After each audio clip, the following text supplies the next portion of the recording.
चंद्रकांता भाग 3 में हमने देखा कि किस प्रकार चपला तिलस्मी पत्थर को छूकर बेहोश हो गई और कैसे कुंवर वीरेंद्र ने भरी महफिल में चंद्रकांता का कत्ल कर डाला।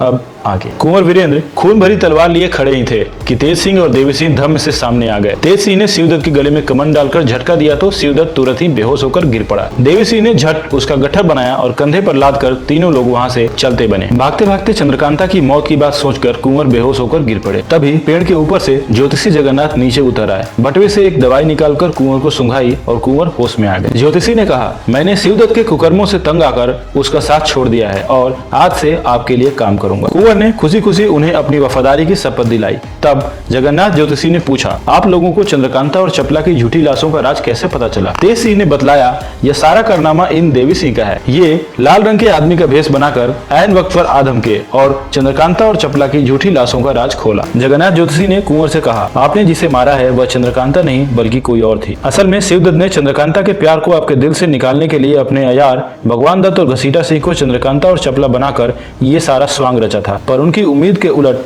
आपने बेड़ियां तोड़कर भगवान दत्त को कत्ल कर डाला और अब यह शिवदत्त भी आपकी कैद में है। ये बातें सुनकर कुंवर वीरेंद्र की बाछें खिल गईं। दिल खुशी से हिलोरे मारने लगा। आनंद फानंद में सभी ने तय किया कि शिवदत्त को भी उसी तिलस्म के बाहरी हिस्से में कैद कर दिया जाए जहां तेज सिंह ने नाजिम को कैद कर रखा। शिवदत्त को लिए तिलस्मी तहखाने को खोल सभी अंदर घुसे। अभी इन लोगों ने खुले मैदान में प्रवेश ही किया था कि एक धीमी आवाज आई। सबने सर उठाकर देखा तो देखते ही आंखों में आंसू भर आए। पीला जल चेहरा लिए फटे पुराने कपड़ों में सैकड़ों फीट ऊंची तिलस्मी गुफा में चंद्रकांता खड़ी थी। सबने बहुत कोशिश की पर कोई भी कमंद उतनी ऊंचाई पर ना फेंक सका, ना ही कोई अयार उस तिलस्मी गुफा तक चढ़ सका। सबका सर चकराने लगा। दिमाग में केवल एक ही बात घूमने लगी। इतने दिनों की तलाश के बाद आखिरकार चंद्रकांता सामने भी आई, पर कोई उस तक पहुंच भी नहीं सकता। हे भगवान, यह तिलस्म है क्या भला? जब से कुमारी चंद्रकांता महल से गायब हुई थी, उनकी दूसरी सहेली चंपा भी कुमारी की खोज में जंगल जंगल भटक रही थी। एक दिन जंगल में पेड़ के नीचे बैठी सुस्ता ही रही थी कि अचानक उसे 4 आदमियों ने घेर लिया। चंपा ने झट से अयारी का खंजर निकाल सामने वाले 2 लोगों को घायल किया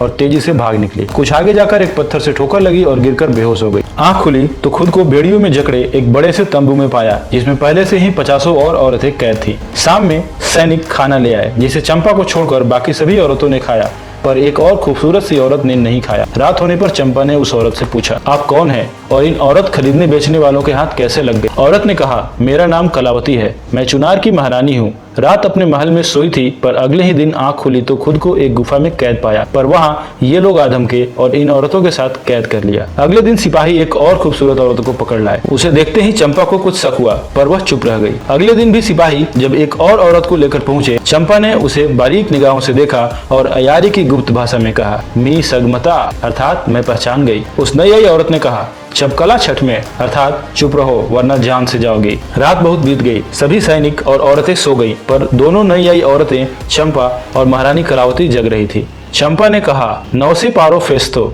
अर्थात महारानी के साथ मेरी भी बेड़ियां काट दो वरना मैं शोर मचा दूंगी। उन दोनों नई आई औरतों में से एक ने कमर से तेज धार का औजार निकाला और पहले खुद, फिर महारानी और फिर चंपा को आजाद कर दिया। तभी बाहर काफिले पर कुछ सैनिकों ने हमला कर दिया। मारो पकड़ो की आवाजें आने लगी। भयंकर अफरा तफरी मच गई। इसी बीच चंपा वहां से निकल गई। महारानी ने उसे पुकारा तो उन 2 नई औरतों ने कहा, आप यहीं रुकिए, हम पालकी लेकर आते हैं। असल में वे दोनों औरतें और कोई नहीं बल्कि शिवदत्त के जाने माने अयार बद्रीनाथ और चुन्नी लाल थे और यह सारा बखेड़ा महारानी कलावती को आजाद कराने का था। पर वे जब तक पालकी लेकर आते तब तक कोई 2 और लोग पालकी लेकर आए और महारानी को लेकर चले गए। जब बद्रीनाथ वहां पर वापस पालकी समेत पहुंचे तो पता चला चंपा और महारानी का दूर दूर तक कोई भी नामो निशान नहीं है। कुंवर वीरेंद्र तिलस्म में फंसी चंद्रकांता तक कैसे पहुंचे? महारानी कलावती आखिर दोबारा फिर कहां गायब हो गई? तिलस्म में फंसी चपला का क्या हुआ? जानने के लिए और इस सीरीज में नए वीडियो देखने के लिए इस वीडियो को लाइक, शेयर और सब्सक्राइब करना ना भूलें। Till then be safe, be happy.